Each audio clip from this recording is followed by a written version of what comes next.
Hello friends, எல்லாரும் எப்படி இருக்கீங்க? நல்லா இருக்கீங்களா? இன்னைக்கு நம்ம மாடி தோட்டத்தில் நான் பல மாதங்களாக செய்து வரும் ஒரு விஷயத்தை தான் உங்களோட பகிர்ந்து கொள்ள போகிறேன். இந்த ஒரு விஷயத்தை தொடர்ந்து செய்ததால் எனக்கு கீரை விதை வாங்குகிற செலவு குறைஞ்சிருக்கு. அதே நேரத்தில் நாட்டு கோழிகளுக்கான தீவன செலவும் கொஞ்சம் கொஞ்சமாக குறைய ஆரம்பிச்சிருக்கு.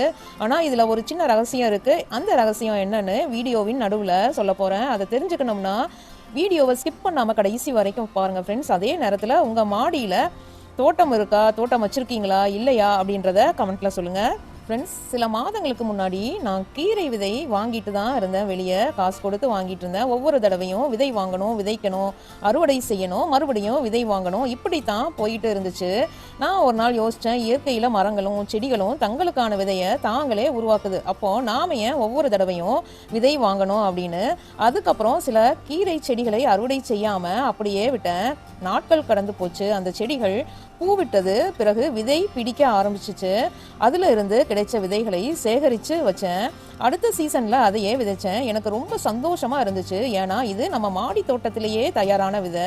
இங்கே ஒரு கேள்வி, நீங்கள் கீரை விதை சேகரித்து மறுபடியும் விதைச்சு பார்த்துருக்கீங்களா? பார்த்துருந்தா எந்த கீரைன்னு கமெண்ட்டில் சொல்லுங்கள் ஃப்ரெண்ட்ஸ். இப்போது நம்ம மாடி தோட்டத்தில் என்னென்ன கீரைகள் வளர்க்கலாம் அப்படின்னு பார்க்கலாம். அரைக்கீரை, சிறுகீரை, தண்டுக்கீரை, முளைக்கீரை, பசலைக்கீரை, பொன்னாங்கண்ணி கீரை, மணத்தக்காளி கீரை, முருங்கைக்கீரை. இந்த கீரைகள் எல்லாமே குறைந்த பராமரிப்பில் வளரக்கூடியவை.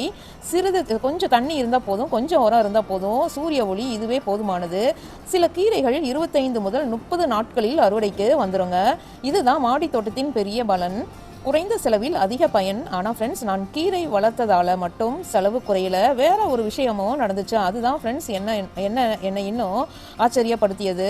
அந்த விஷயம் நாட்டுக்கோழிகளை பற்றியது. அது என்னன்னு இன்னும் கொஞ்ச நேரத்தில் பார்க்கலாம். முதல்ல இந்த கீரைகள் நமக்கு என்ன பலன் கொடுக்குது. கீரை என்றாலே சத்து, இரும்புச்சத்து, நார்ச்சத்து, calcium, vitamin A, vitamin C, இப்படி நிறைய சத்துக்கள் இருக்குது. இன்றைய காலத்தில் பலருக்கு ரத்த சோகை பிரச்சனை இருக்குது ஃப்ரெண்ட்ஸ், சோர்வு இருக்குது, உடல் பலவீனம் இருக்குது. இப்படி இருக்கிறவங்க கீரையை எடுத்துக்கிட்டா அது நல்ல உணவாக இருக்கும். அதனால தான் நம்ம முன்னோர்கள் வாரத்திற்கு பல முறை கீரை சாப்பிட்டாங்க. நாமும் அதை தொடர்ந்து கடைபிடிக்கலாம் ஃப்ரெண்ட்ஸ். இப்போ மாடியிலிருந்து அறுவடை செஞ்ச அந்த கீரைகளை நான் அந்த பூவை மட்டும் இப்போ தனியாக நான் காட்டியிருக்கிறது போல் உருவி எடுத்துக்கோங்க. உருவி எடுத்துட்டு அதை நல்லா ஒரு 3 to 5 டேஸில் நல்லா காய விடுங்க. வெயிலில் நல்லா காய விடுங்க. நான் காட்டியிருக்கிறது போல் கொஞ்சம் அப்படி கசக்கி பார்த்தீங்கன்னாவே தெரியும் விதைகள் வந்து தனியாக பிரிஞ்சு வர்றது. இப்படிப்பட்ட இதில் இருக்கும்போது கொஞ்சம் அப்படியே நல்லா கசக்கி விட்டுட்டு வெயிலில் 3 டேஸ் காய வைங்க. காய வச்சு மறுபடியும் அதை நல்லா பிடிச்சி க்ளீன் பண்ணி எடுக்கணும் ஃப்ரெண்ட்ஸ். 1-2 அந்த பூக்களில் உள்ள விதைகள் இருக்கும். அதனால் மறுபடியும் நல்லா தேய்ச்சி கொடுங்க. தேய்ச்சி கொடுக்க விதைகள் வந்து தனியாக பிரிஞ்சு வரும் ஃப்ரெண்ட்ஸ். நான் காட்டியிருக்கிறது போல் ஒரு மரம் இருந்துச்சுன்னா முரத்தில் போட்டு இது மாதிரி நல்லா பிடிச்சி தனியாக எடுத்துருங்க. எடுத்துட்டு தனியாக பிரித்து எடுத்து நீங்கள் ஒரு சின்ன கண்டெய்னரில் தனியாக ஸ்டோர் பண்ணி வச்சுக்கோங்க ஃப்ரெண்ட்ஸ். இப்போது அந்த மேலே அந்த பூவோட அந்த தோள்கள் இருக்குல்ல, அந்த பூக்களோட விதைகள் வந்ததுக்கப்புறம் அந்த உமி மாதிரி இருக்கிற பகுதியை தூக்கி போடாதீங்க. அதையும் நம்ம உரமாக செடிகளுக்கு பயன்படுத்தலாம் ஃப்ரெண்ட்ஸ். தனியாக பிரித்து எடுத்துட்டு விதைகளோடு இருக்கிற ஒரு சில அந்த பூக்கள் எல்லாம் ரொம்ப பதர் மாதிரி இருக்கிறதுனால ஊதுனாவே உங்களுக்கு தனியாக வந்துடும் ஃப்ரெண்ட்ஸ். அது மாதிரி ஊதி தனியாக எடுத்து வச்சுக்கோங்க. எடுத்து ஒரு கண்டெய்னரில் போட்டு ஸ்டோர் பண்ணி வச்சு மறுபடியும் நீங்கள் அடுத்த சீசனுக்கு இந்த விதைகளை விதைச்சு நீங்கள் உங்கள் தோட்டத்தில் பயன்படுத்திக்கலாம் ஃப்ரெண்ட்ஸ். இப்போது நான் சொன்ன ரகசியம் என்னன்னு பார்க்கலாம் வாங்க. நான் என்ன பண்ணுறேன்னா, ரேசன் அரிசி அல்லது ரேசன் அரிசியில் புழுங்கல் அரிசியை குக்கரில் ஒரு விசில் மட்டும் வச்சு எடுத்துட்டு, அது முழுசாக குழையக்கூடாது, பாதி வந்த நிலையில் அந்த அரிசி இருக்கணும். அதை எடுத்து நல்லா ஆற வச்சு தனியாக எடுத்து வச்சுக்கோங்க. எடுத்து வச்சுக்கிட்டு இப்போது நம்ம கட் பண்ணிட்டு இருக்கோம்ல, இந்த கீரையை நல்லா நான் காட்டியிருக்கிறது போல் சிசரில் கட் பண்ணி எடுத்துட்டு, இந்த கட் பண்ணி எடுத்ததை சாப்பரில் போட்டு நல்லா பொடி பண்ணி எடுத்துக்கோங்க. நம்ம ஏற்கனவே புழுங்கல் அரிசி ஒரு விசில் வந்து வேக விட்டு தனியாக எடுத்து ஆற வச்சு வச்சுருக்கோம். அந்த அரிசியில் அந்த சாதத்தில் நம்ம சாப் பண்ணி வச்சுருக்க இந்த கீரைகளை போடணும். இன்னொன்று, நம்ம இந்த சாதமோ புழுங்கல் அரிசி சாதமோ இல்லை அரிசியோ முட்டை விடும் கோழிகளுக்கு அதிகம் கொடுக்கக்கூடாது. கொழுப்பு அடைச்சிரும். முட்டை விடாத கோழிகளுக்கு நான் 3 மாதமான கோழி குஞ்சுகளுக்கு கொடுக்குறேன். முட்டை விடும் டைமில் வந்து நம்ம அரிசிகளை அதிகம் கொடுக்கக்கூடாது. ஸோ அதை மைண்டில் வச்சுக்கோங்க. இப்போது இதையும் நல்லா சாப் பண்ணி அதில் போட்டு நல்லா மிக்ஸ் பண்ணி கொடுங்க. இந்த கலவையில கொஞ்சமா சால்ட்டும் ஆட் பண்ணிக்கோங்க. இத கோழிகள் ரொம்ப விரும்பி சாப்பிடும். உங்களுக்கு தீவன செலவும் ரொம்ப குறையும் ஃப்ரெண்ட்ஸ். உங்க வீட்ல கோழிகளுக்கு என்ன உணவு கொடுக்குறீங்க? மாடி தோட்டத்துல கோழிகள் வளர்க்குறீங்களா?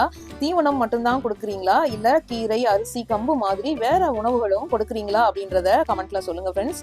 இப்பதான் ஒரு பெரிய ஆச்சரியம் காத்திருக்கு. கோழிகள் சாப்பிடும்போது சில கீரைகள் கீழே விழும் ஃப்ரெண்ட்ஸ். அதோட கோழி எச்சமும் சேரும். முதல்ல நான் இத சுத்தம் செய்ய வேண்டிய குப்பைன்னு நினைச்சேன். ஆனா சில நாட்கள் கழிச்சு பார்த்தப்போ அது மக்க ஆரம்பிச்சது. அது ஒரு நல்ல உயிர் உரமாக மாறிட்டு இருந்தது. அப்பதான் எனக்கு புரிஞ்சது, மாடி தோட்டமும் நாட்டுக்கோழி வளர்ப்பும் ஒண்ணுக்கொண்ணு உதவக்கூடியவைன்னு. கீரை வளர்க்கிறோம், கீரையை நாம் சாப்பிடுறோம், கோழிகளுக்கும் கொடுக்கிறோம். கோழி எச்சம் உரமா மாறுது. அந்த உரத்தை மீண்டும் செடிகளுக்கு நம்ம போடுறோம். அந்த செடிகள் மீண்டும் கீரை தருது. இது ஒரு முழுமையான இயற்கை சுழற்சி ஃப்ரெண்ட்ஸ். ஒன்றும் வீணாகாது, அனைத்தும் பயனாகும். பாருங்க ஃப்ரெண்ட்ஸ், எவ்வளோ இன்ட்ரெஸ்டா சாப்பிடுது பாருங்க அந்த கீரை சாப்பாடை. நீங்க ஒரு முறை உங்க வீட்டுல மாடி தோட்டத்திலேயோ வீட்டு தோட்டத்திலேயோ இது மாதிரி கோழிகள், நாட்டுக்கோழிகள் வளர்த்தீங்கன்னா நீங்களும் கொடுத்து பாருங்க. நல்ல ரிசல்ட் கிடைக்கும். நல்லா சீக்கிரமா வளர ஆரம்பிக்கும்.